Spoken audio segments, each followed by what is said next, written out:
verlos, que van a encender sus cámaras. Muy bien, ya está grabando. Muy buenas noches a todos en este encuentro tan precioso, maravilloso, en el que vamos a alimentarnos de esas palabras reveladoras de las que poco se habla, pero pertenecen a la riqueza de la iglesia. Y hoy vamos a ponerlas al descubierto, porque sí tenemos no solamente motivos, motivaciones para poder crecer en santidad, para poder entregar toda nuestra vida a Dios, nuestra sexualidad, nuestra afectividad, nuestros proyectos, el sentido de nuestra vida. Tenemos las claves en la iglesia y hoy vamos a ponerlas al descubierto a la luz de este pasaje bíblico de Juan capítulo 4, que quizás ha pasado muy rápido por en medio de nuestros ojos, entre nuestros ojos, frente a nuestros ojos, y vamos a profundizar muchísimo más en esta noche. Entonces, las personas aquí conectadas, a ver, voy a leerlos. Hola, hola, Argentina, Ubaté, Cundinamarca, Colombia, Alajuelas, Costa Rica, Medellín, Colombia, Córdoba, Argentina, Lima, Perú, Santa Marta, Colombia, Popayán, Colombia, Bogotá City, Colombia, la capital, Guatemala, Bogotá, Cartagena, Ciudad de Medellín, Colombia, Stanford, Connecticut, Estados Unidos, Barranquilla, Colombia, yo soy de Barranquilla también, Medellín, Colombia, Venezuela, Estado Lara, Cabudare, bienvenida, bienvenida Cristina, también, bienvenidos, Adolia, desde Guatemala, Boca del Monte, bienvenida, Lucky, Mérida, Yucatán, México, Soledad, Atlántico, que es Colombia también, Buenos Aires, Argentina, Barranquilla, bienvenidos a todos, un abrazo muy fuerte a todos y cada uno de ustedes. Muy bien, el primer boom de esta noche, corresponde al último encuentro de clases totalmente gratuitas, libres, acceso a todo el mundo. Sin embargo, Señor, me está dando en el corazón ese impulso de ser mucho más generoso, así que voy a extender a 3 clases más. 3 clases totalmente libres, gratuitas, con 3 temas bastante impresionantes, bien potentes, así que les estaré pasando fecha, pero van a ser 3 días seguidos, 3 días seguidos. Lo único que les garantizo es que va a ser antes del 16, porque después del 16 cada uno va a estar en sus familias haciendo pues las novenas y queremos que cada uno esté con sus familias. Entonces, antes del 16 vamos a tener 3 encuentros, uno tras otro, 3 días de seguido. Y un tema, vean, para hacer brincar el corazón, que va a alimentar nuestras vidas y vamos a vivir con propósito, con santidad, con entrega. Muchas gracias a todos los que se encuentran aquí. Bienvenidos. Somos 47 personas. Puedes extender esta invitación a todos los que quieras porque es acceso totalmente gratuito. Quedará grabado esta sesión, así que no te preocupes si en algún momento debes irte. Pero mejor si te puedes quedar para que podamos resolver dudas, inquietudes, preguntas que puedan surgir. Y de esa manera vamos a enriquecer nuestro intelecto, pero también nuestro corazón, principalmente. Me presento, mi nombre es Andrés Pérez, tengo 29 años por gracia de Dios. Quiero desbordarme aquí en sinceridad, honestidad y transparencia porque muchas personas no me conocen. Hay muchos que han empezado a seguir las últimas semanas, los últimos días. Yo soy de profesión arquitecto, pero vocacionalmente soy humanista. Soy humanista en qué sentido, en el que me gusta todo lo que tiene que ver con la persona humana, con su significado, con su sentido de vida, especialmente en lo que se refiere a relaciones, matrimonio, familia, relaciones de noviazgo, todas esas dimensiones tan importantes de la afectividad, de la sexualidad, donde el hombre puede desarrollarse como persona si lo vive de forma apropiada. Y para eso me he capacitado haciendo cursos en teología del cuerpo, un diplomado, soy especialista también, maestrante en filosofía personalista, con el favor de Dios en un futuro, si Dios así lo quiere y lo permite, también licenciado en filosofía y teología solamente si así Dios lo desea. Todo en sus manos. Y bueno, aquí estoy para ponerme al servicio de ustedes. Hoy vamos a compartir unos temas que lo vengo estudiando desde el año aproximadamente 2017. Estamos hablando de unos 8 años de estudio profundo de estos temas. Y vengo a compartirlo con ustedes, de corazón a corazón. Pero quiero que que hagamos una pequeña oración para entregarle a Dios este encuentro y no se quede solamente en un concepto, una idea, una enseñanza, sino que pueda aterrizar en nuestros corazones. En el nombre del Padre, del Hijo y del Espíritu Santo. Amén. Amado Señor, te damos gracias por este momento que nos permites vivir. Queremos, Señor, entregarte nuestra vida entera. Queremos entregarte nuestra mente, nuestra memoria, entendimiento, voluntad, nuestros afectos, emociones y sentimientos, nuestro cuerpo, nuestra alma, nuestro espíritu, nuestro pasado, presente y futuro. Tú conoces, Señor, los sufrimientos que traemos en el corazón, las desilusiones, los maltratos, las heridas, los traumas, las cadenas y esclavitudes que no nos permiten acercarnos de una manera más profunda a ti. Pero hoy venimos aquí, Señor, a entregarte nuestro corazón, con la plena confianza, certeza de que tú obras en medio de nosotros.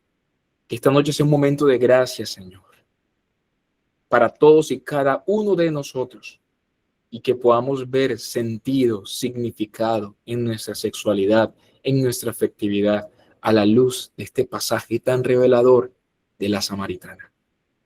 Santísima Madre, te encomiendo todo lo que vayamos a hablar, que sea para la mayor gloria de Dios y para el bien de nuestras vidas. Amén.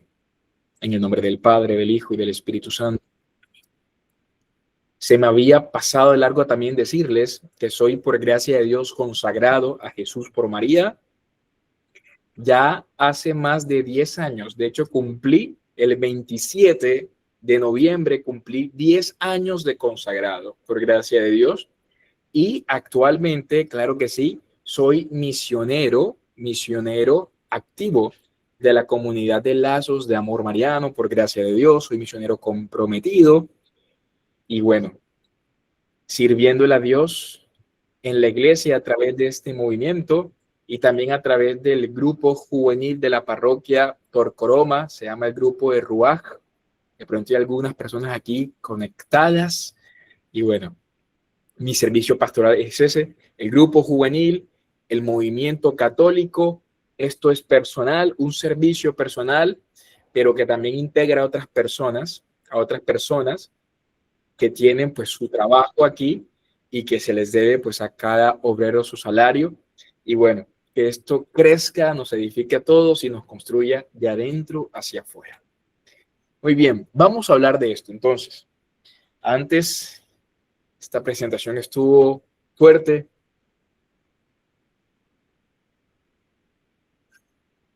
Un traguito de agua. La mujer junto al pozo. La historia de un corazón con sed de amor eterno. Con sed, una sed distinta a la que estoy manifestando en este momento al tomar agua. Es una sed mucho más allá de la física, es una sed del corazón que todos tenemos. Esa sed de las que le vengo a hablar el día de hoy es una sed que se manifiesta en ocasiones con una sensación de nostalgia. Yo quiero que ustedes en este momento piensen en esas situaciones en las que han experimentado una profunda nostalgia. Es muy fácil entender cuando tenemos nostalgia, cuando o por qué tenemos nostalgia más bien, cuando podemos identificar el objeto de nuestra nostalgia. Una fotografía que nos recuerda al pasado, a la juventud, una persona que de pronto se encuentre fuera de su país y le causa nostalgia escuchar una música, pues en este caso, enraizada en su país, en su nacionalidad, etcétera, experimenta una nostalgia, pero en ocasiones tenemos una sensación de nostalgia y lo peor del caso es que no sabemos de qué tipo de nostalgia es, o más bien, nostalgia de qué. ¿Nostalgia de qué? La sensación de nostalgia es normal en el ser humano. Es una sensación de que algo te falta, pero ni siquiera sabes qué es. Dime si no la has experimentado alguna vez. Pues la nostalgia, etimológicamente hablando, la nostalgia En su etimología significa anhelo o deseo de hogar, de hogar. Es una sensación de que poseías algo a plenitud y que lo has perdido, pero no lo has perdido para siempre, lo has perdido por un momento. Es el haberte sentido arropado por unos brazos llenos de amor, de misericordia, de bondad, de tanta belleza, y luego verte privado de esa sensación de sentirte amado profundamente. Esa es la nostalgia, ese sentirte solo o sola en tu casa, aún estando rodeado de muchas personas, pero sentirte solo para descubrir que por muy amados que sean las personas que te rodean, aún junto a ellas, sientes que algo te falta. Esa es una sensación de nostalgia, de nostalgia. Y es de lo que vengo a hablar en relación a esta mujer, a la mujer samaritana, esta mujer del pozo. Muy bien. Todos los que van entrando, bienvenidos. Han entrado muchas más personas. Les doy la bienvenida y también les pido que coloquen allí en la cajita de comentarios, coloquen desde dónde se conectan para irlos saludando también a todos y cada uno de ustedes. Muy bien, vamos a hablar entonces del gran misterio de esta mujer, de la samaritana. ¿Por qué es tan importante hablar de ella? Mucho se ha hablado de la samaritana, o al menos eso hemos creído nosotros, pero les apuesto que nos falta muchísimo por aprender de esta mujer, muchísimo por aprender de esta mujer.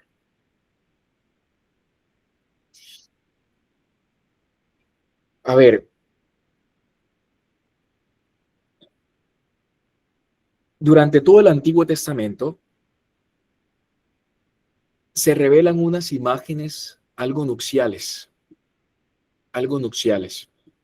durante todo el Antiguo Testamento. Por ejemplo, si uno se da cuenta de la alianza que Dios estableció con su pueblo a través del monte Sinaí, uno se dará cuenta de que hay unos matices nupciales. Dios establece una alianza con su pueblo en el monte Sinaí. En reunión de todas las familias de Israel, así como en el tiempo de Jesús, cuando se iba a proponer matrimonio entre un hombre y una mujer, también se reunían las familias. Si uno ve en el Antiguo Testamento también, pasajes como el de Oseas, por ejemplo, Oseas se casó por orden de Dios con una mujer prostituta llamada Gomer. Y resulta que esta mujer iba y se prostituía, y luego Dios le pedía a Oseas que fuese a rescatarla, la perdonara y tuviese hijos con ella. Cuando uno lee este tipo de cosas, uno se pregunta, ¿por qué Dios le pidió a Oseas algo tan horrible? Casarse con una mujer infiel. Y pedirle además de eso que Oseas la perdone cada vez que ella se va con otros dioses, o más bien con otros amantes. Pero aquí se revela algo maravilloso que ilumina todo el Antiguo Testamento, y es que en ese momento, cuando Oseas más sufría las infidelidades de su mujer, el Señor le dijo, parafraseando un poco, Gomer representa al pueblo de Israel. Así como esa mujer te es infiel, ustedes me son infieles con sus pecados e idolatrías. De tal manera que el pueblo judío comprendía algo muy a profundidad, y es que el pecado es adulterio contra Dios, el pecado es infidelidad a Dios, es una infidelidad a Dios el pecado. De tal manera que la conciencia del pueblo judío en ese entonces era que Dios era un esposo y Dios quería casarse con su pueblo. Es muy común ver a Dios con la imagen de un padre, de un hermano, de un amigo, de ver a Dios incluso como la puerta, como la vid, como el buen pastor, como muchas figuras del Nuevo Testamento. Pero hay una figura de la que poco se ha profundizado y es la que más habla de Dios y es la de un esposo. quiere casarse contigo, Dios, y Él viene a llenar los vacíos del corazón. Pues resulta que de esa misma forma, como se ha demostrado que Jesús es el novio tan esperado, cuyo banquete nupcial lo celebra precisamente en la última cena, en la Eucaristía, aquí se plantea otra cuestión, y es si Jesús es el novio, ¿en qué lugar de los evangelios aparece su prometida? Si toda la palabra de Dios habla de que Jesús es el novio esperado, el novio amado, anhelado, que por supuesto hizo su aparición como Mesías en las bodas de Caná, si Jesús quería manifestarse como novio, no había otro lugar distinto para manifestarse de esa forma que no fuese una boda judía. Jesús se manifestó en una boda. Jesús es el novio, eso está clarísimo. Pero la pregunta ahora es, ¿en qué lugar de los evangelios aparece la novia de Jesús?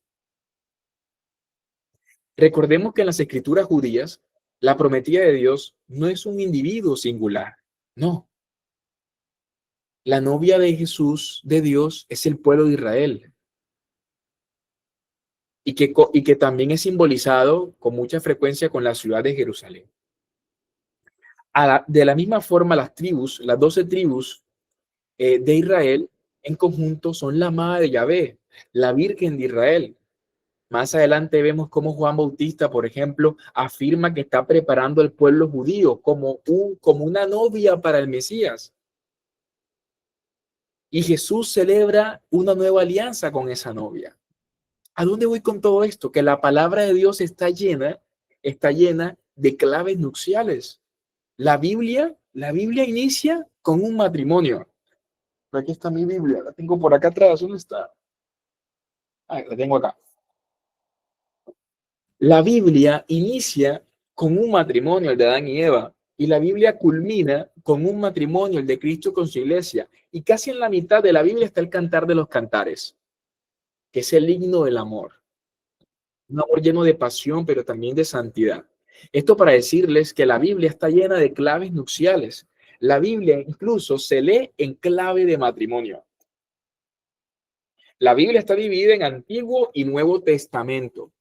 Testamento es una palabra latina, proveniente más directamente del griego. Pero antes de haberse traducido al griego, la palabra testamento, antes de haberse traducido al griego, en hebreo, la palabra original era berit, y berit quiere decir alianza. Lo que quiere decir que la tradición auténtica más precisa para decir Antiguo y Nuevo Testamento, lo más preciso es decir Antigua y Nueva Alianza. Y berit era un término utilizado exclusivamente para la alianza que establecía un hombre y una mujer cuando se casaban. Por lo tanto, se habla de antigua y nueva alianza, de una alianza matrimonial. La Biblia está escrita en clave de matrimonio. En el Antiguo Testamento, Dios Yahvé quiere casarse con su pueblo Israel.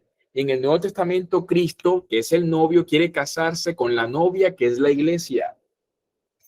Pero hay muchas figuras de esta novia, muchas figuras.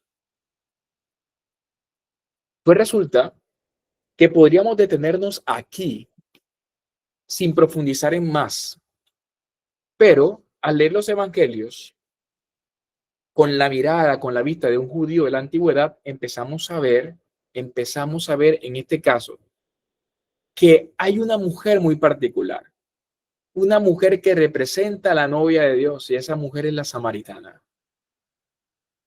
Esa mujer es la samaritana. ¿De qué manera esta mujer samaritana, de qué manera es la esposa o manifiesta, representa a la esposa de Dios? ¿Y de qué manera ella se parece a nosotros? De muchas maneras. Esa mujer tenía sed, pero tenía vergüenza, tenía anhelo de amor eterno. Esa mujer iba cuando no había nadie en el pozo. ¿Por qué? Porque no quería ser vista, porque su vida era muy reprochable. Vivía mal, pero tenía hambre y sed de amor. Tuvo hasta 5 maridos y el que actualmente tenía tampoco lo era. Era una mujer con mucha sed. Dime si tú no te identificas con una persona que tiene mucha sed. Es relevante entonces que en el Evangelio según San Juan, poco después del pasaje de la boda de Caná, una boda, por ejemplo, y de que Juan Bautista pronunciase la frase enigmática sobre Jesús como novio y de sí mismo como amigo que está en Juan 3, después de Juan 2 y Juan 3 viene Juan 4, Evangelio según San Juan capítulo 4, donde aparece místicamente la novia de Cristo, simbólicamente, que era la samaritana.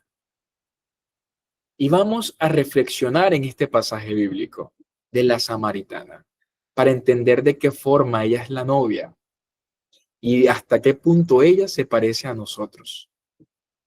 Hasta qué punto se parece a nosotros. Aquí hay que hacernos unas preguntas. A ver,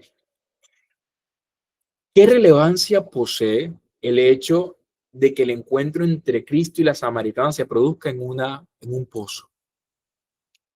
¿Por qué es importante que ellos se hayan encontrado en un pozo? Porque Jesús es quien inicia el diálogo con la samaritana. ¿Por qué? ¿Por qué será? Otra pregunta importante que vamos a ver a partir del pasaje es, ¿qué sentido tiene la conversación entre Jesús y la samaritana? ¿Y por qué dedican tanto tiempo en hablar de el agua viva? ¿Cómo así el agua viva? ¿Qué es el agua viva? Y de pronto, ¿por qué el diálogo cambia de rumbo y dejan de hablar del agua viva para empezar a hablar sobre el pasado de esta mujer que tuvo tantos maridos y después se habla del por qué debe adorarse en espíritu y en verdad? ¿Qué es lo que pasa aquí? Voy a permitirme leer el pasaje bíblico. O no, como es muy extenso, voy a resumirlo, básicamente. Jesús tenía mucha sed y iba de camino con sus discípulos e iban pasando por Samaria.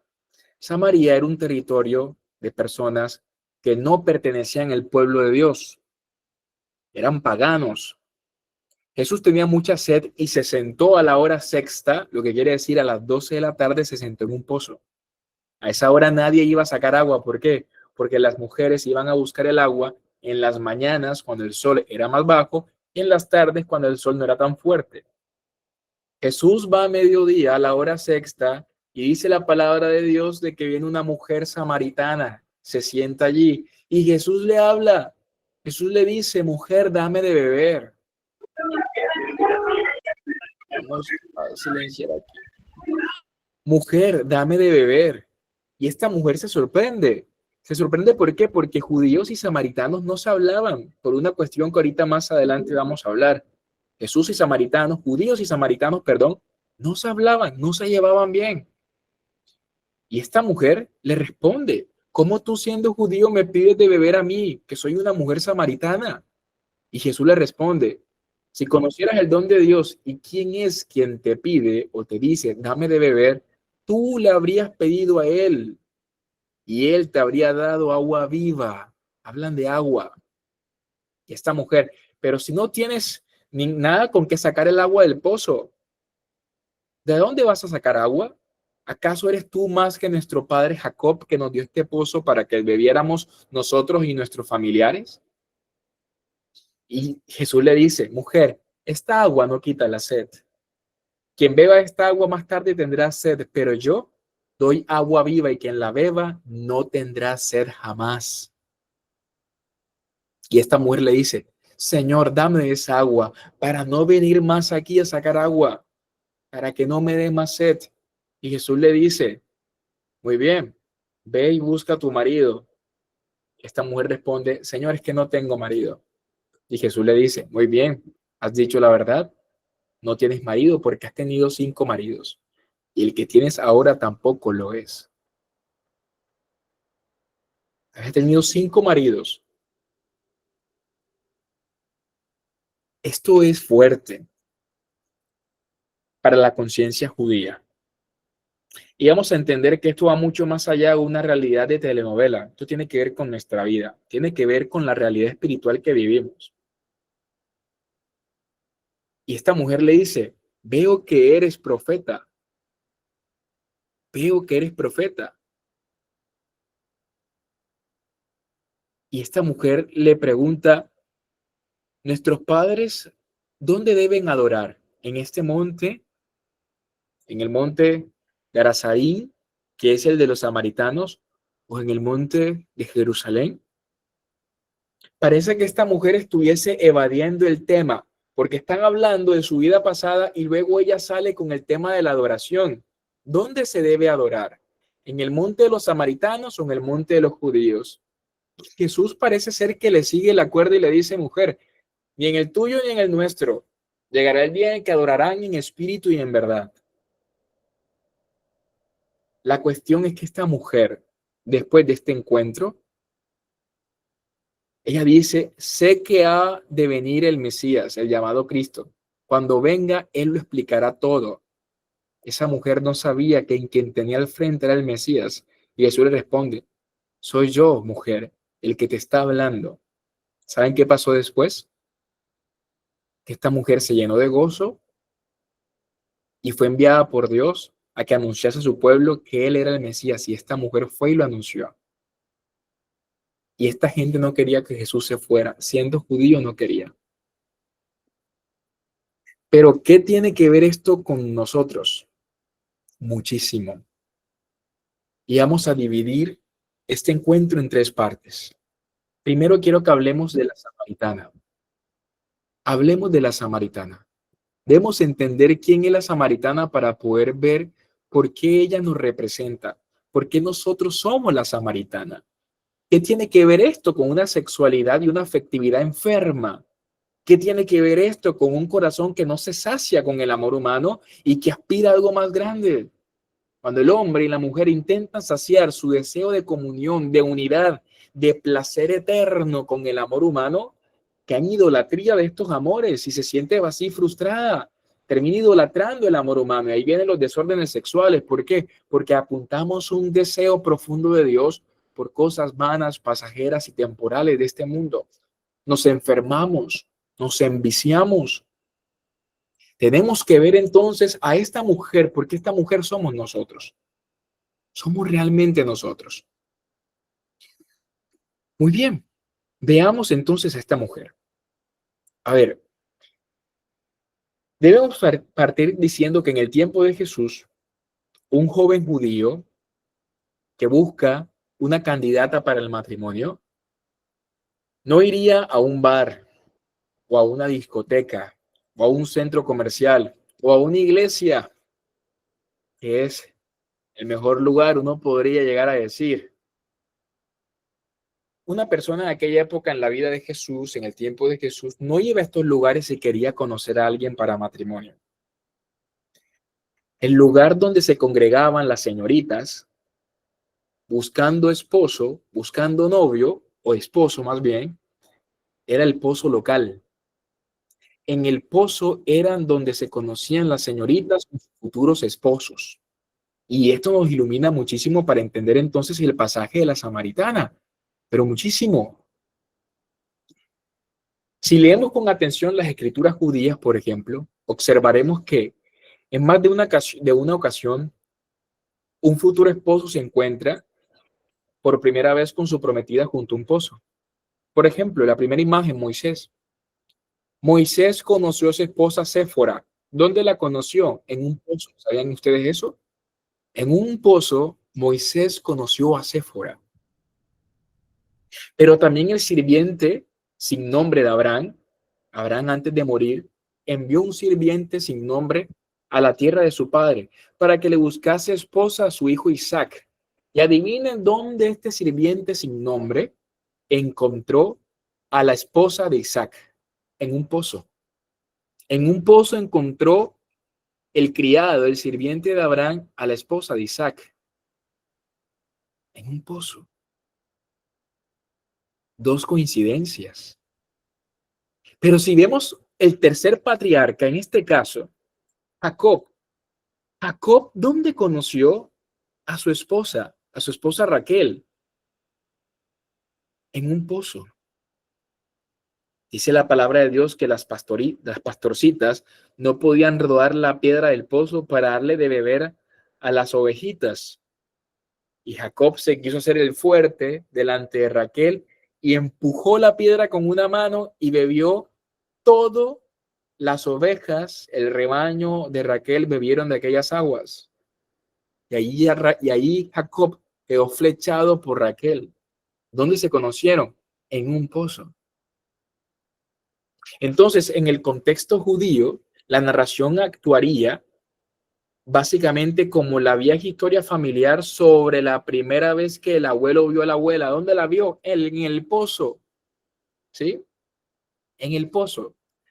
Pero aquí hay unos paralelismos muy interesantes, porque si vemos cómo conoció Moisés a Séfora, en este caso, y cómo conoció también el criado de Abraham a Rebeca, cómo conoció Jacob a Raquel, nos damos cuenta que estos hombres son hombres extranjeros en tierra extraña.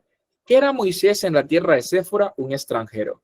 ¿Qué era el criado de Abraham en la tierra de Rebeca? Un extranjero. ¿Y quién era Jacob en la tierra de Raquel? Un extranjero. ¿Y quién era Jesús en Samaria? Un extranjero. Aquí hay muchas coincidencias, ¿no? Pero además, por ejemplo, el siervo de Abraham, la figura de la mitad, le pide agua a Rebeca para averiguar, perdón, si ella era la novia. El criado dijo, voy a pedirle de beber a una mujer, y la primera que me diga, yo te doy de beber agua a ti, a tus camellos, esa es la escogida por Dios. El criado le pidió de beber a la elegida. ¿Y qué hizo Jesús? Le pidió agua a la samaritana. Es la elegida. Jacob se encontró con Raquel muy de día o, según otras traducciones, a mediodía. Jacob vio a Raquel en el pozo a mediodía. Y Jesús, ¿a qué hora conoció a la samaritana en el pozo? A mediodía. Estos tres personajes conocieron a estas mujeres siendo ellos extranjeros. Jesús era extranjero conociendo a la samaritana. El criado le pidió de beber a la criada, a Rebeca. Jesús le pidió agua de beber a la samaritana. Jacob conoce a Raquel en el pozo a mediodía. Jesús conoce a la samaritana a mediodía. 4 historias de hombres que encontraron a una mujer en un pozo. Los 3 primeros se casaron con estas mujeres y ahora Cristo se encuentra con una samaritana. Generalmente en History Channel hay muchas calumnias de que Jesús se casó con María Magdalena, pero si realmente fueran interesantes e inteligentes estas personas y quisieran calumniar a Jesús de una manera más inteligente, utilizaran no la imagen de María Magdalena, tendrían más razones para utilizar la imagen de la samaritana, pero no lo hacen. ¿Por qué? Porque son puras especulaciones, son mentiras.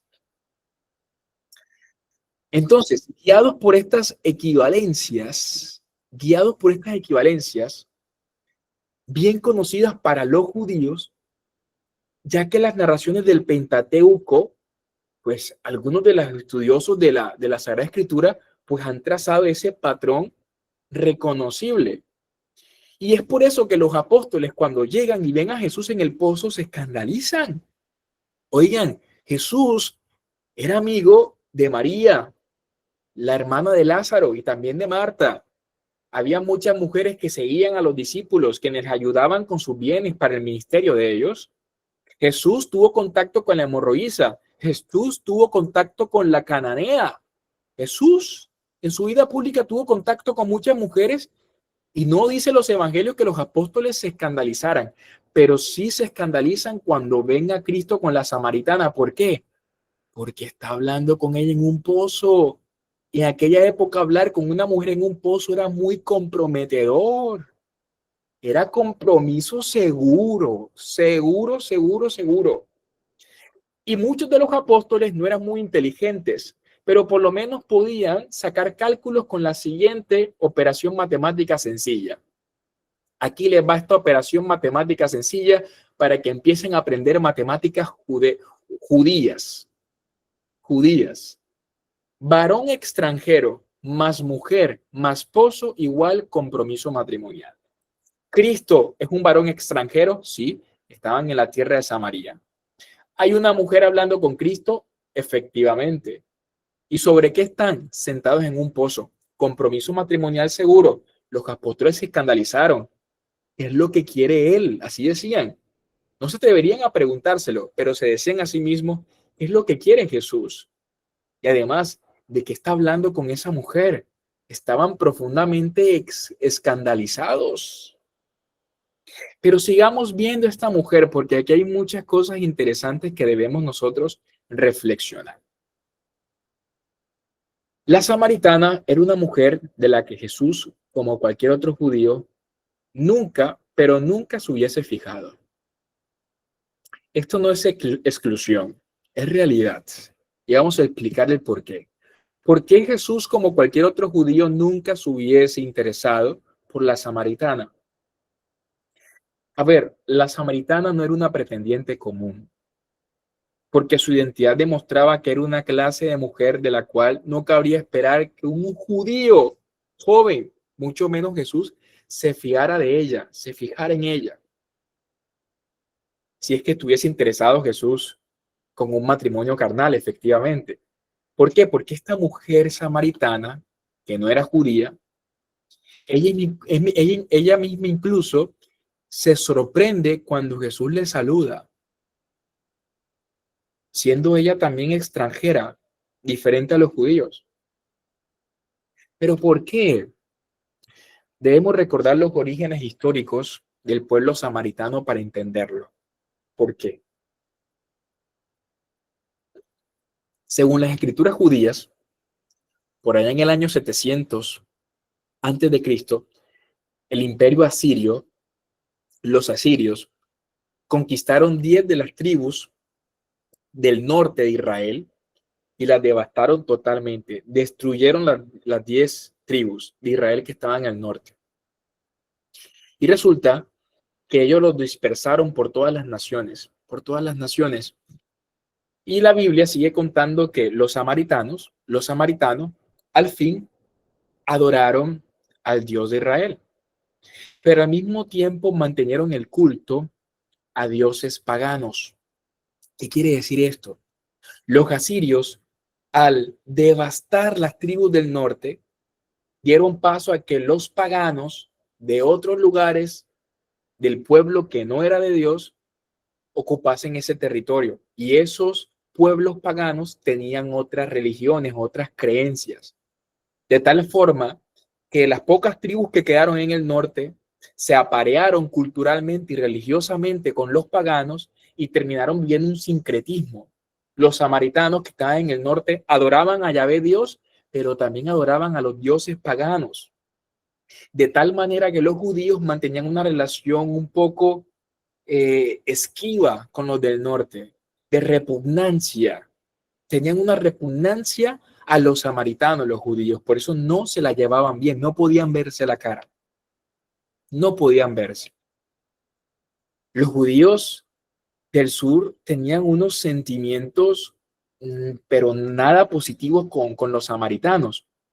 Entonces, por esa razón, por esa primera razón, era inconcebible que un judío estuviese con una samaritana. Era inconcebible. Casi que inconcebible que una persona súper aficionada al Real Madrid esté con una del Barcelona o el Junior con el Nacional. Algo así, para dar un ejemplo. Aunque es un ejemplo muy superficial porque sí existen parejas así. Pero en este caso, en sentido religioso, era mucho más difícil, mucho más complejo. Por esa razón, era muy difícil que un judío se fijase en una samaritana. Primera razón. Ahora vamos para la segunda. Lo más problemático era que el evangelio efectivamente no cuenta por qué se había casado tantas veces esta mujer. Jesús le pregunta, le dice, mujer, no tienes marido porque has tenido 5 maridos y el que tienes ahora tampoco lo es. El evangelio no dice la razón por la cual esta mujer se casó tantas veces, Y pese a que es posible que haya enviudado más de una vez, 5 sería algo extraordinario. Esto le pasó nada más a Sara, que enviudó 7 veces, pero en este caso es muy difícil decir de que sus 5 maridos murieron uno detrás de otro. Puede ocurrir, pero es muy difícil pensarlo. Es mucho más probable que se tratase de divorcios. Había tenido 5 divorcios. Una mujer en la época de Jesús, en aquella cultura, un tanto machista, porque sí lo era, una mujer que se ha divorciado 5 veces, era una mujer con la que nadie quería estar. Era una mujer que experimentaba el rechazo absoluto, la soledad, el vacío. Era una mujer que podía contentarse con un hombre, siendo ella un amante o un juguete de uso. Moisés permitía el divorcio si la persona, el hombre, encontraba una indecencia en la mujer. Pero resulta que en ocasiones esta indecencia podía ser que simplemente a la mujer se le quemó la comida. Es decir, si a una mujer se le quemaba la comida, si a una mujer no le quedaba bien la comida y por esa razón el hombre decidía divorciarse de ella, podía hacerlo. Y esta mujer quedaba absolutamente sola. Miren cómo era de difícil. El rechazo. El rechazo es una de las heridas principales por las cuales uno quiere abastecerse de placeres desordenados. ¿Tú sabías que detrás de una herida afectiva o una herida sexual, detrás de un vicio de masturbación, de pornografía, de fornicación, de adulterio, hay realmente una herida de rechazo? El rechazo implica el haberte sentido desprotegido por brazos que realmente te den calor. Y ese calor humano, una persona lo busca sea como sea e intenta encontrarlo en satisfacciones sexuales. Lo que quiere la persona es calor humano, cariño, afecto, contacto físico. No es placer lo que buscas, es amor, es amor. Entonces la samaritana con seguridad se había divorciado hasta 5 veces. Y hoy es muy común ver eso en los matrimonios. Separaciones en serie, matrimonios en serie, no en serio, sino en serie, eso es muy común. Pero en el siglo primero, ese patrón de conducta le restaría bastantes puntos de atractivo a una mujer. Para la sociedad de aquella época era alguien indeseable. Eso es otra herida, el haberte sentido insuficiente, el rechazo, la insuficiencia. Y esta mujer tenía las dos heridas. Y tú y yo las tenemos de alguna forma. La insuficiencia, el rechazo. Desde la perspectiva judía era una mujer con la que nadie quería estar. Se encontraba en un estado público de fornicación inmoral muy grave. Era una mujer descartable, desechable. Pero vamos a reflexionar más en esta mujer, porque surge entonces la siguiente pregunta. ¿Por qué Jesús inicia una conversación deliberada con una mujer extranjera que no está casada? Es samaritana y ha tenido 5 maridos. Miren, esto debe conmovernos profundamente y quiero ver sus reacciones si es así. Esta mujer estaba acostumbrada a que ningún hombre la mirara ni la deseara, que fuese la última opción de todos. ¿Has tenido 5 maridos? No, gracias. Y fuese pasada de la izquierda a la derecha como un plato del que nadie quiere alimentarse, que nadie quiere ver ni recibir, incluso como un plato de comida, incluso como un producto nadie la quería. ¿Y saben quién le habla? ¿Quién le habla? Cristo. ¿Y en qué condiciones? De un pozo. las conversaciones que se llevaban a cabo en un pozo eran conversaciones serias, conversaciones que tenían un peso trascendental. ¿Sabes qué quiere decir eso? Que cuando tú te sientas rechazado, insuficiente, plato de segunda mesa, abandonado y solitario, Jesús se sienta en el pozo y te llama. Es que yo no soy digno de acercarme al Señor. Es que mi herida es muy grande. Es que mis pecados de lujuria son inmensos, son más oscuros que el escarlata. Mis pecados pesan mucho. Es que yo he hecho muchas cosas. Es que Andrés, tú no te imaginas en qué hueco yo me he metido. Tú no te imaginas, así como soy, hasta dónde he llegado. No te lo cuento porque te escandalizarías y no serías capaz de verme a la cara. Cualquiera podría decirme eso. Y quizás yo, humano, insuficiente, imperfecto y pecador, me podría escandalizar. Pero hay alguien que no se escandaliza y es Jesús.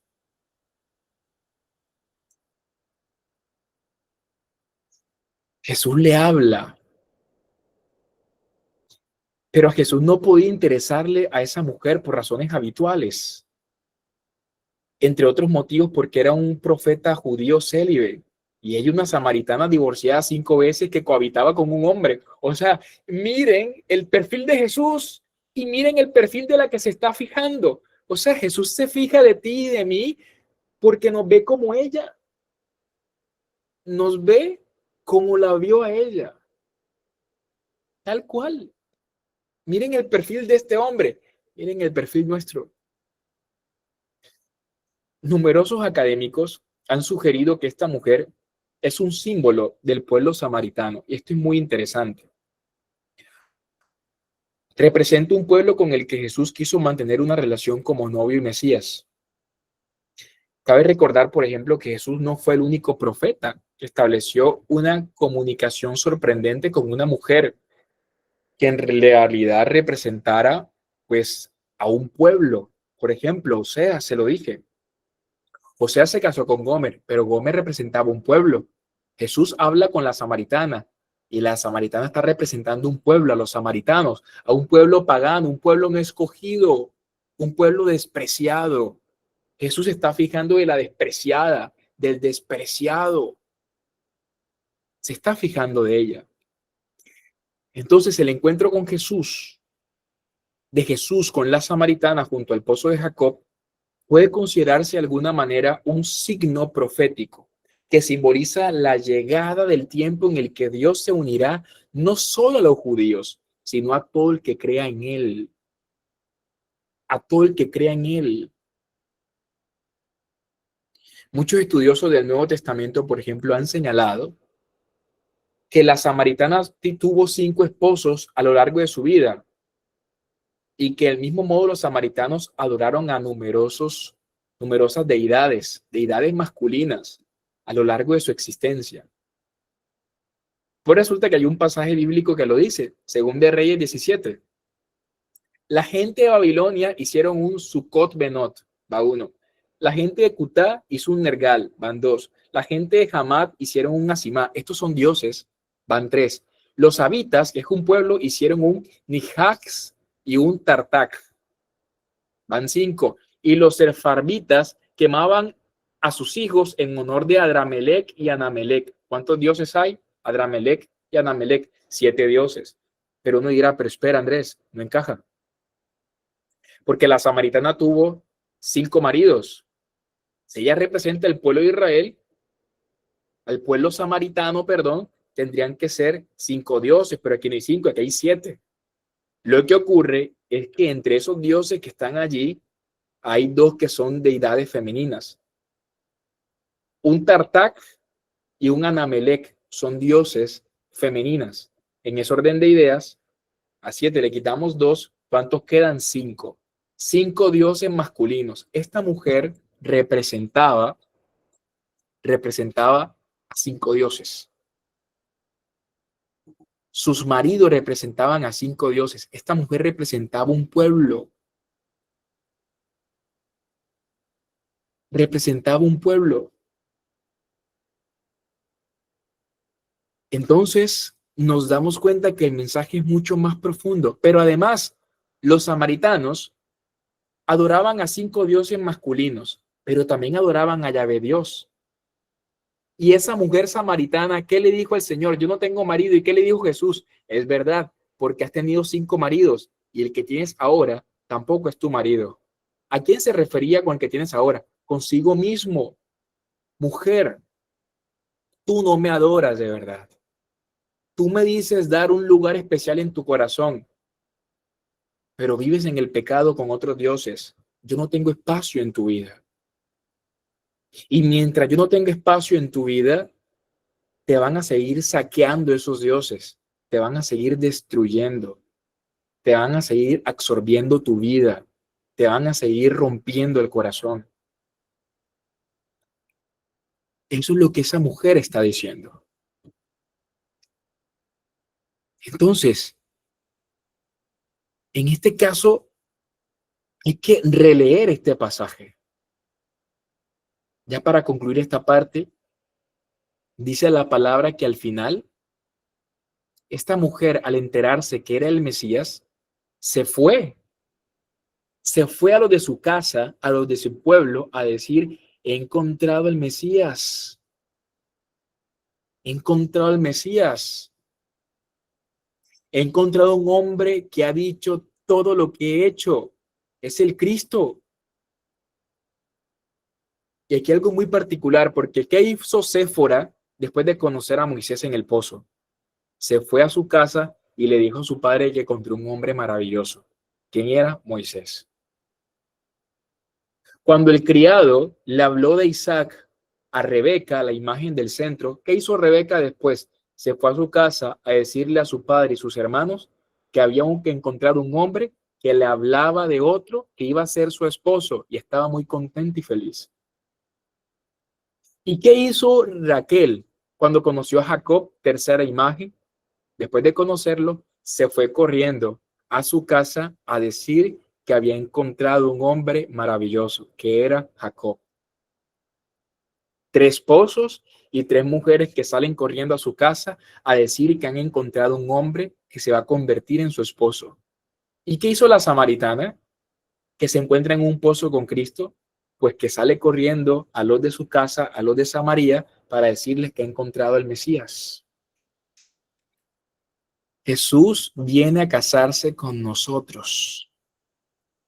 Pero aquí entra un componente importante y es el agua viva. Es el agua viva.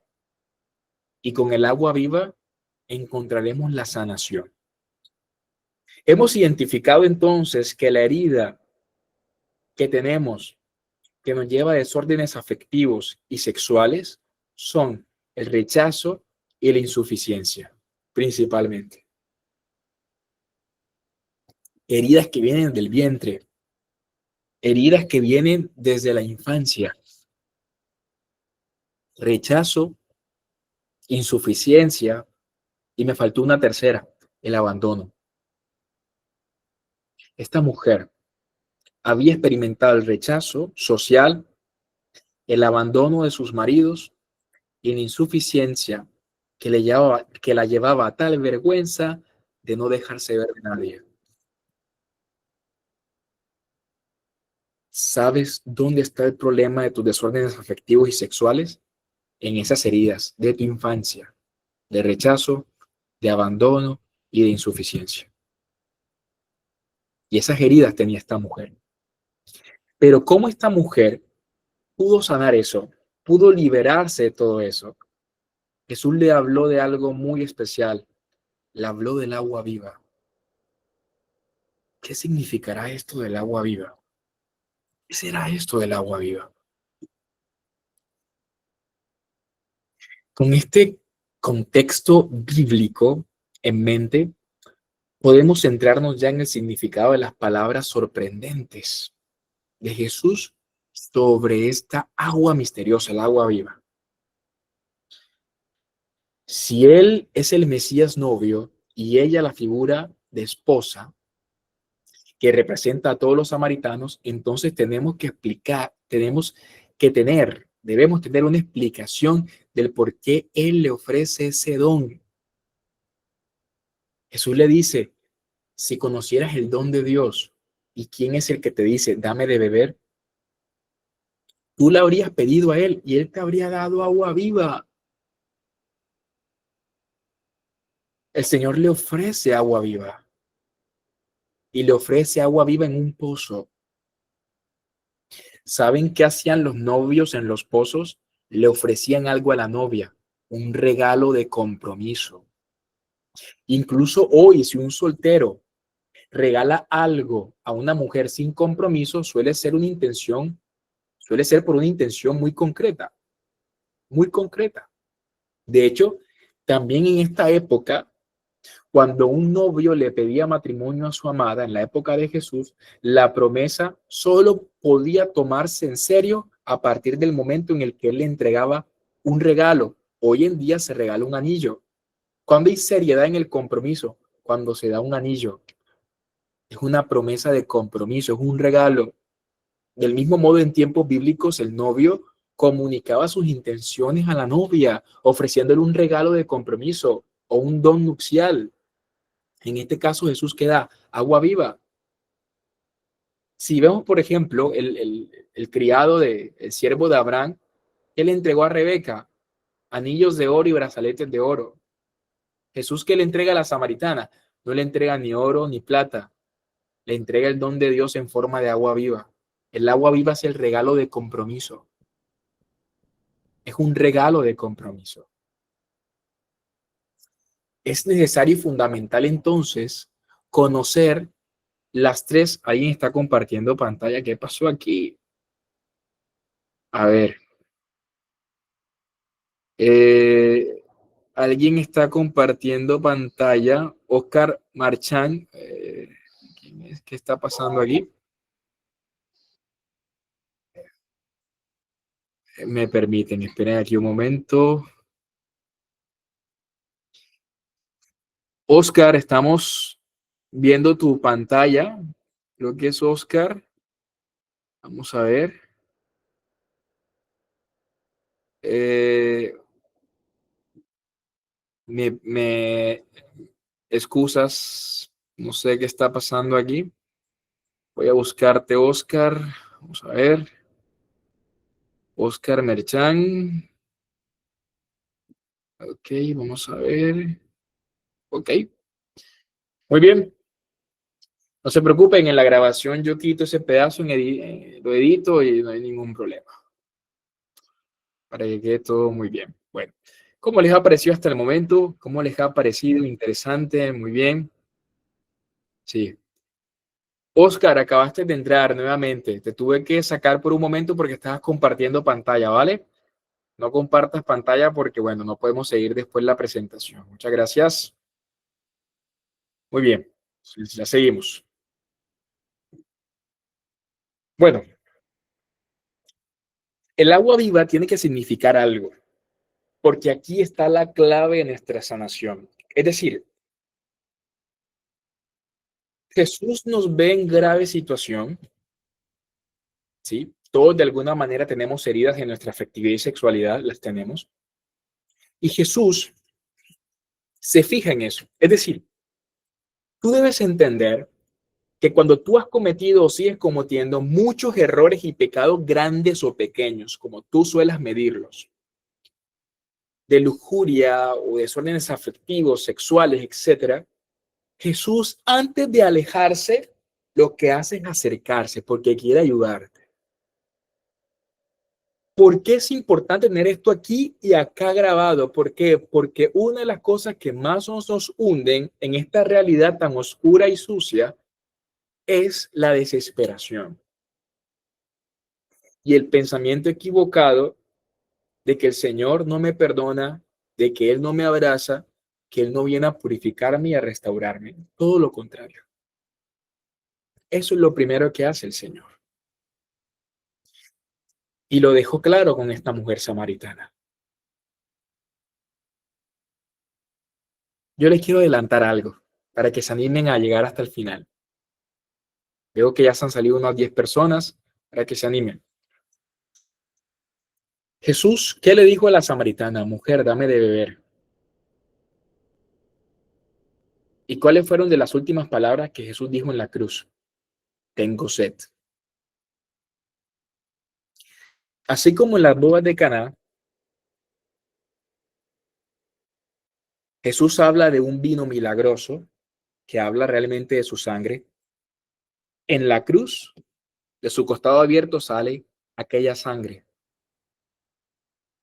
Así como Jesús habla de una agua con la samaritana, en la cruz del costado abierto de Cristo sale agua. ¿Qué quiere decir? Que hay dos claves nupciales muy importantes en el Evangelio de Juan: las bodas de Caná y el encuentro con la samaritana. Y ambos apuntan a la cruz, a la crucifixión. Nos van a llevar hasta allá para darnos a entender que ahí está la sanación. Vamos a profundizar entonces en esta agua viva. Primero, el agua milagrosa del pozo de Jacob. A un nivel muy literal, la expresión agua viva era simplemente la forma judía antigua de referirse a agua de una corriente o una quebrada. No agua inmóvil, estancada, o agua en un aljibe, en una taza, en una tinaja, no, era agua de un manantial que corría. Esa era el agua viva, era la primera interpretación. Agua viva, agua de corriente. Esta definición podría parecer en este punto poco significativa, hasta que caemos en la cuenta de que en la tradición judía no bíblica se creía que del pozo de Jacob manó agua milagrosa.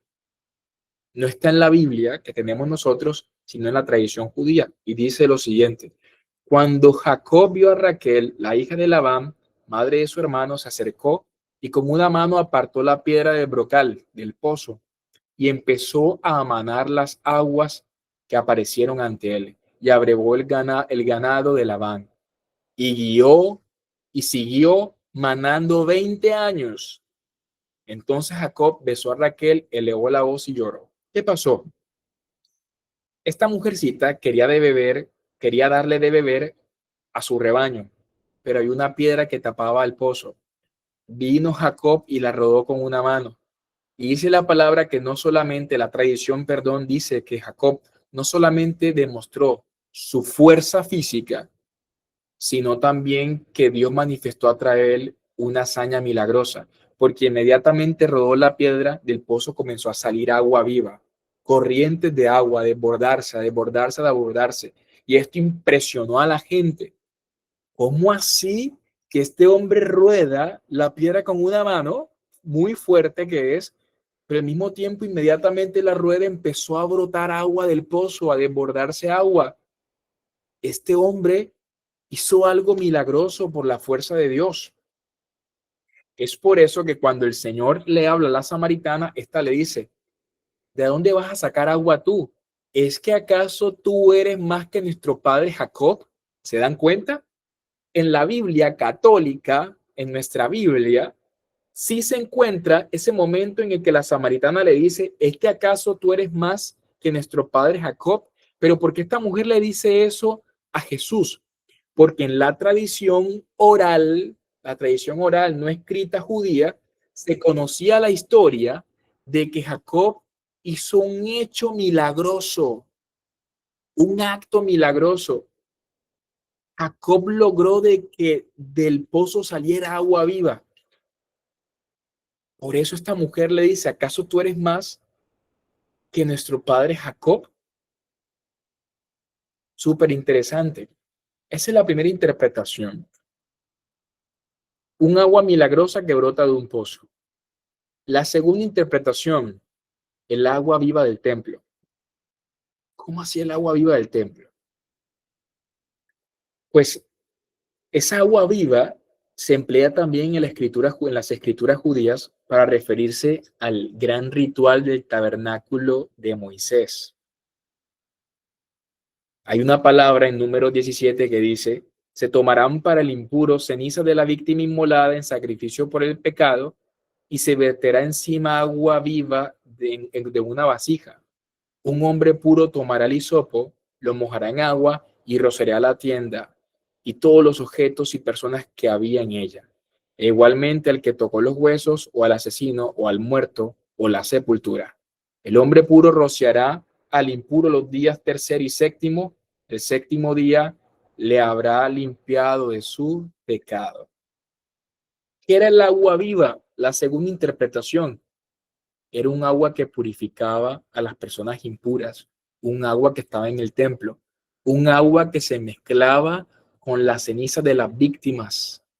Eran animales que quemaban para expiar por los pecados del pueblo, y la ceniza que quedaba del animal la mezclaban con agua viva, y esa agua con ceniza servía para purificar los pecados de las personas. Queridos hermanos, esa agua es Cristo, es el Cordero inmolado, y en su costado brota agua. Es el agua que viene a purificar de nuestros pecados. Aquí hay una clave para sanarnos de nuestras heridas sexuales y afectivas, y es contrición de corazón. Una contrición profunda para que Dios nos perdone, una disposición a recibir sus ayudas sacramentales. Esa es la segunda interpretación del agua viva. Ahora, la tercera y última, y la más reveladora de todas. El agua viva era el baño ritual con el que las novias se lavaban. Las novias, cuando se iban a casar, un día antes de casarse, u horas antes de casarse, mejor dicho, se lavaban con un agua llamada agua viva. Y esa agua era la mezcla de ungüentos, de flores, de pétalos, de muchas sustancias que hacían que la piel de la mujer oliera delicioso. Y la mujer, antes de casarse, se lavaba con esta agua. En este orden de ideas, ¿cuál era el agua viva que Jesús le estaba prometiendo a la samaritana? Si estaban en un pozo, ella la figura de la esposa, ¿cuál es el agua que le estaba ofreciendo? Agua nupcial. Agua nupcial. Ese era el agua que le estaba diciendo. Entonces, cuando se enlazan todas las connotaciones del agua viva con la interpretación del encuentro de Jesús con la samaritana, de pronto estas palabras tienen significado, un significado nuevo. Si Cristo habla de un don, no se refiere a un regalo ordinario, porque Él tampoco es un novio común u ordinario. En lugar de ofrecer oro o plata, le presenta el agua viva milagrosa, mayor que la emergida por Jacob, y que purifica a la samaritana de los pecados que ha cometido, al tiempo que la dispone para el banquete perpetuo de la vida eterna. ¿Cuál es ese banquete? La Eucaristía. Queridos hermanos, aquí está la clave. La clave está en la confesión sacramental y está en la Eucaristía. Pero una Eucaristía vivida con intención. Tus heridas son rechazo, abandono e insuficiencia. Debes llevar al altar de la Eucaristía los momentos en los que fuiste rechazado, con nombre y apellido de esas personas y con el recuerdo concreto de la situación. Debes llevarlo al altar, porque en el altar se hace presente la víctima, y en el altar esa víctima viene con el fuego del Espíritu Santo, y esas cenizas espirituales que quedan en el altar junto al agua viva purificarán tu vida.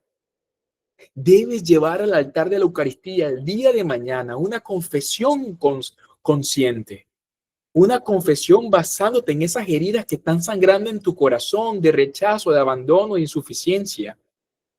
Llevarla a la confesión de corazón, pedirle a Dios contrición profunda y real, ir a la Eucaristía, colocar nombre y apellido de esas personas que te abandonaron, que te rechazaron, que te hicieron sentir como alguien insuficiente, y poner en el altar a esas personas, perdonarlas, poner esos momentos en los que te sentiste sola, solo en el altar, y decirle a Dios: Señor, consume esta ofrenda con el fuego de tu amor y purifica mi corazón con el agua viva que brota de tu costado abierto.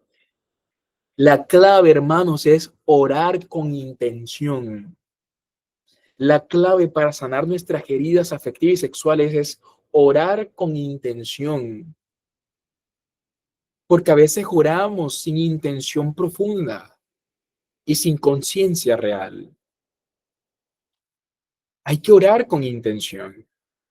No basta solamente voy a la misa para que me sanes y tenemos el corazón y la mente perdidos en la Eucaristía. Es vivir cada momento de la liturgia y saber en qué momento colocas tu vida en el altar, en el ofertorio, después de la homilía o del credo si es domingo, de la oración universal. En el momento del ofertorio, coloca tu ofrenda en el altar, coloca cada momento que has sufrido, que te ha herido profundamente y deja que Dios actúe en tu vida. Porque Jesús quiere sanarte con su llaga, con la llaga de su costado. Y este es el tercer momento. Hablamos de la samaritana, hablamos del agua viva, vamos a hablar del costado de Jesús, porque aquí está la solución. En la palabra de Dios hay algo que se llama prefiguraciones. ¿Saben lo que significa? Son figuras del Antiguo Testamento que apuntan al Nuevo. Pues resulta que hay una figura muy particular. En Génesis 6, cuando Dios va a traer el diluvio al mundo para purificarlo, dice la palabra de Dios que el Señor le dijo a Noé que hiciera un arca. ¿Recuerdan? Noé y los animales. Noé hace un arca y el Señor le da unas especificaciones para aquella arca, unas medidas y unas especificaciones técnicas.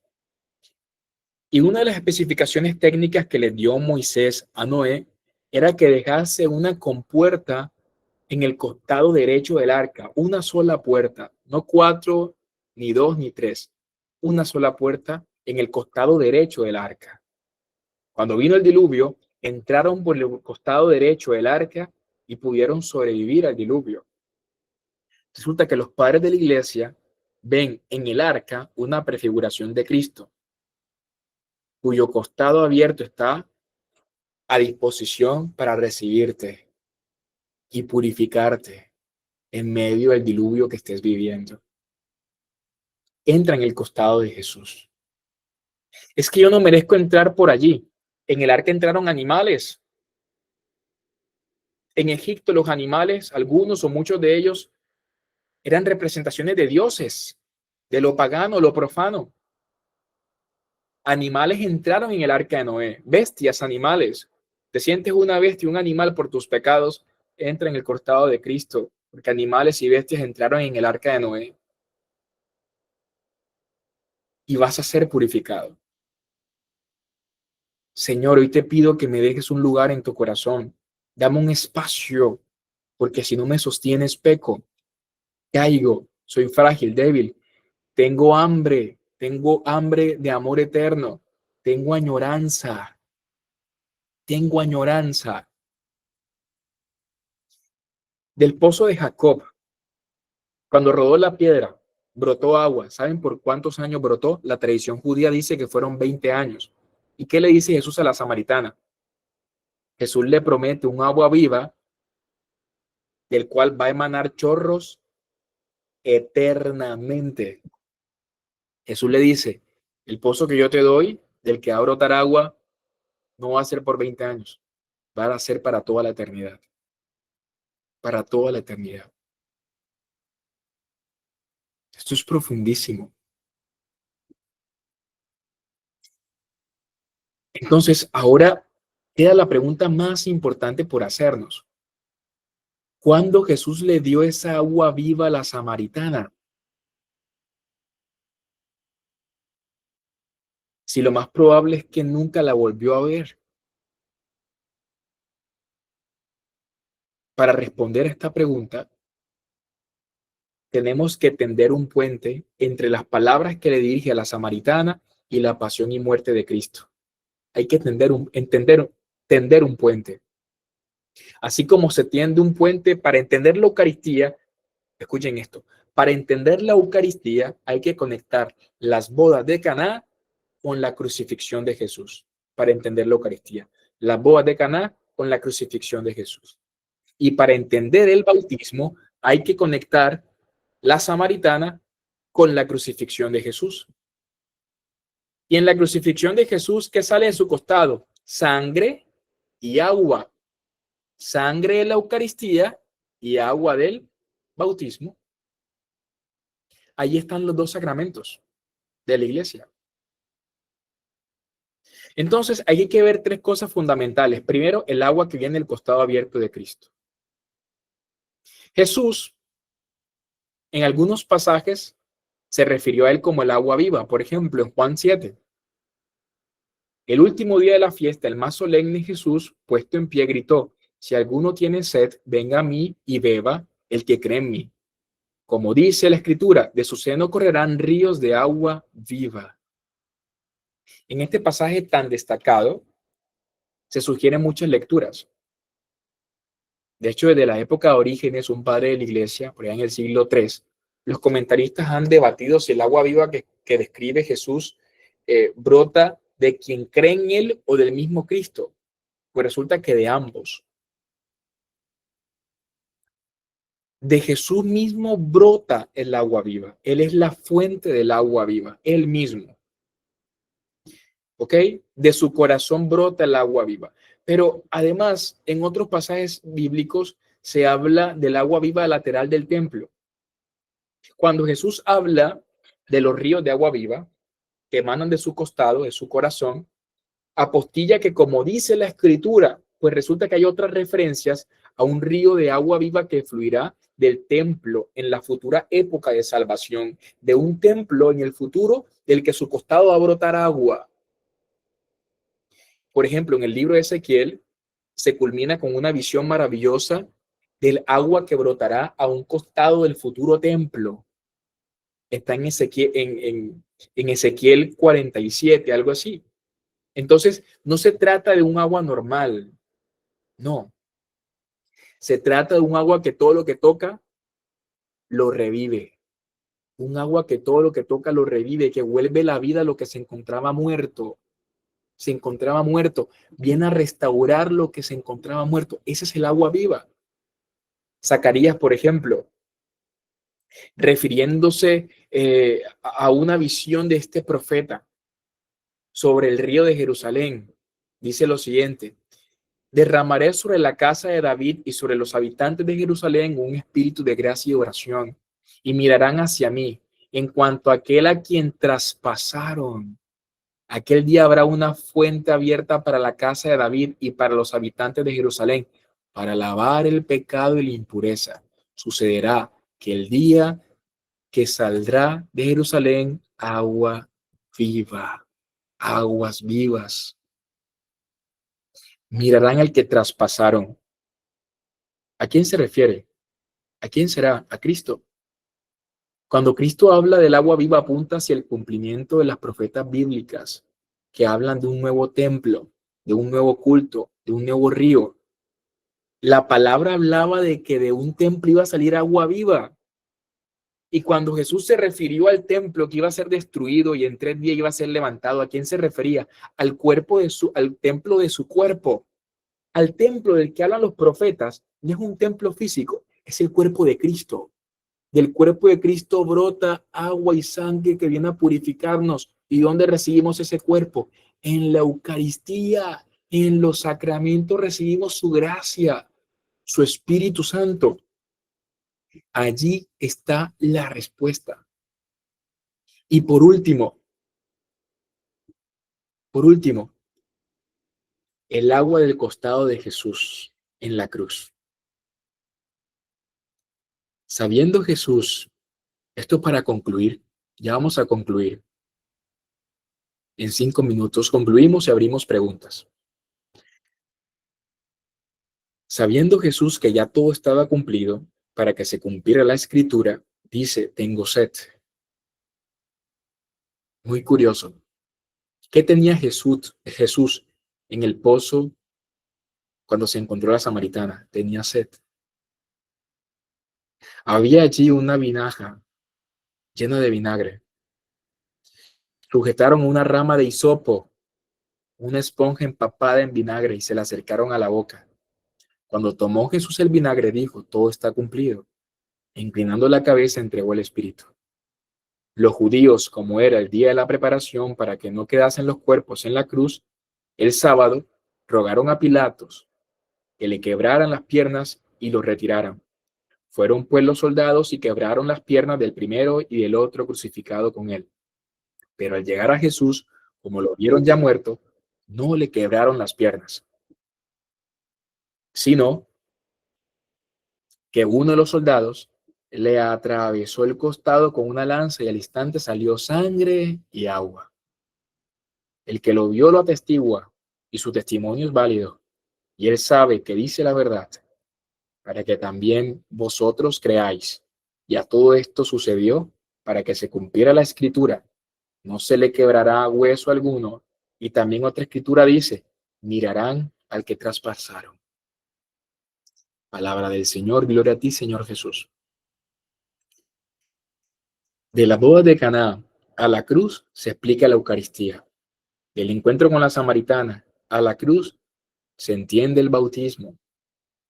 En la boda de Caná hay una mujer, la Santísima Virgen.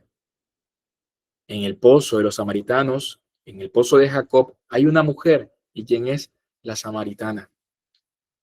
La Virgen y la samaritana. Dos mujeres importantes para poder ver a profundidad todo este pasaje. Entonces, si existe un nexo entre el Calvario y Caná, ahora también con el trasfondo judío, el vínculo entre el encuentro con la samaritana y la crucifixión de Jesús parecen también un nexo claro entre ellos. Junto al pozo de Jacob, Jesús tuvo sed de agua, y aquí en la agonía de su cruz llega a su cumbre con las mismas palabras, diciendo: tengo sed.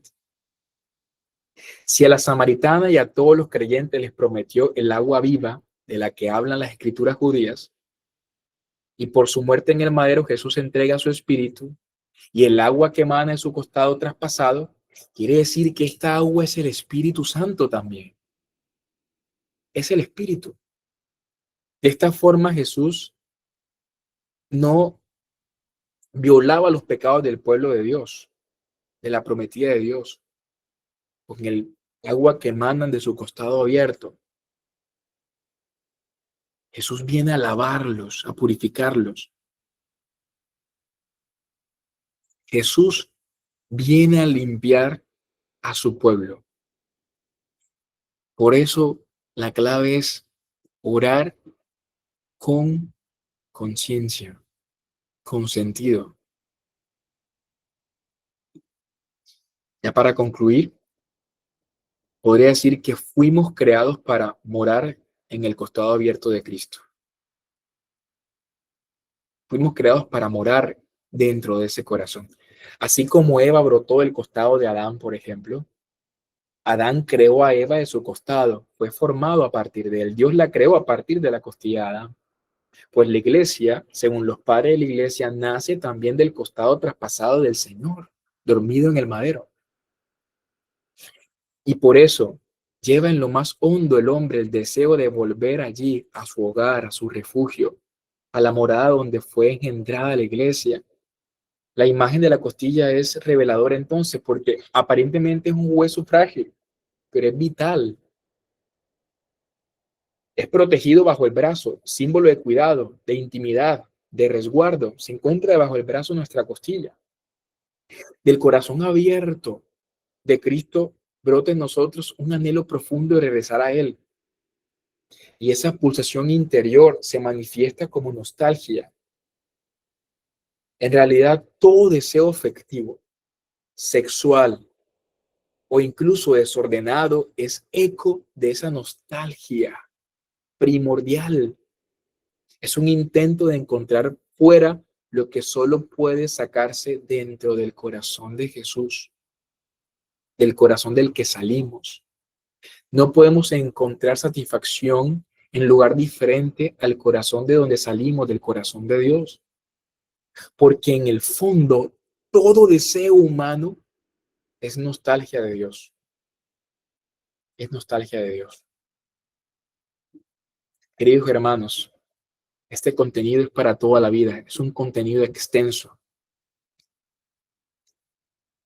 Y quiero mostrarles el lugar donde yo he podido fortalecerlo a profundidad. Y son las catequesis en teología del cuerpo. Por gracia de Dios, hemos iniciado un curso en teología del cuerpo totalmente online. Todas las clases quedan grabadas, son clases en remoto, presencial, pero quedan grabadas en caso alguien no pueda estar presente. Iniciamos los periodos formativos en enero, el contenido exclusivo, ya muchos se han inscrito. Estos son encuentros de preparación para todo este contenido. En el segundo y tercer periodo vemos todo lo que tiene que ver con la fundamentación antropológica, responder a la pregunta ¿quién soy? Y el último módulo o periodo habla de la vocación de todo hombre, la vocación del amor, que puede realizarse en la virginidad cristiana o el matrimonio según Dios. Esos se abordan en los dos primeros bloques, en esos dos bloques, perdón, en el tríptico antropológico y la vocación al amor. Responder a las preguntas ¿quién soy y cómo puedo ser feliz? Y ahí están todas las clases. Pero también hay una fundamentación antropológica, que es el primer periodo, es un plus. No todos los cursos de teología del cuerpo tienen una fundamentación filosófica. Detrás de toda seria teología hay una seria fundamentación filosófica. Por eso para nosotros es importante no solamente brindarte una formación espiritual, sino también con sólido fundamento intelectual. Y para eso están los fundamentos filosóficos que se encuentran en el primer periodo de este curso. Hasta aquí se podría agotar la propuesta del curso, pero hemos querido ofrecer mucho más. Y es por eso que tenemos un claustro de profesores excepcionales. Tenemos profesores de España, de Argentina, de México y su servidor, Andrés Pérez. Tenemos al doctor Juan Manuel Burgos, al padre Jaime Rodríguez, padre Elías Duf, Graciela Palau, Carolina Flores, Dayana Pérez, que es colombiana y vive en México, y su servidor Andrés Pérez, personas con un gran recorrido, de las cuales admiro muchísimo y puedo aprender demasiado de ellos. Son profesores altamente calificados. También vamos a construir un tesoro de comunidad. Es una de las maneras más eficaces de aprender cuando entras en contacto con otras personas que vibran con los mismos contenidos y también con los mismos intereses que tú. De esa forma el conocimiento se expande cuando tu corazón, tu historia, tu cuerpo encuentra un camino compartido con otros. Pero además, el curso tiene también como plus un club de lectura y profundización de los temas.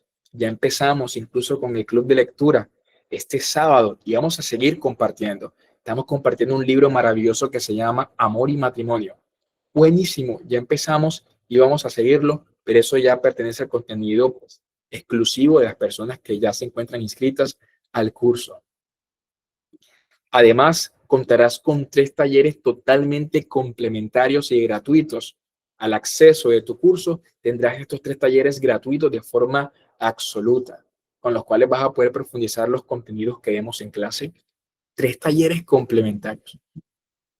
Y aquí está todo. Son 7 meses de formación, un claustro de profesores excepcionales, 3 talleres complementarios, certificado por el Instituto Pensamiento y Persona, avalado por la Asociación Española de Personalismo, 100% online, club de lectura.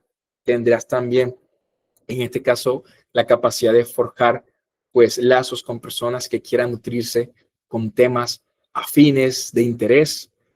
3 bloques de formación con 24 clases en total, mejor dicho.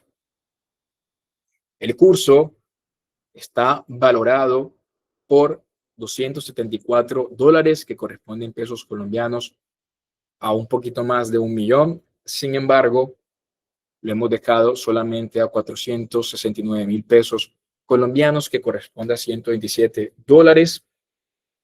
Y a partir del mes de diciembre, las cuotas mensuales son de 67,000 pesos.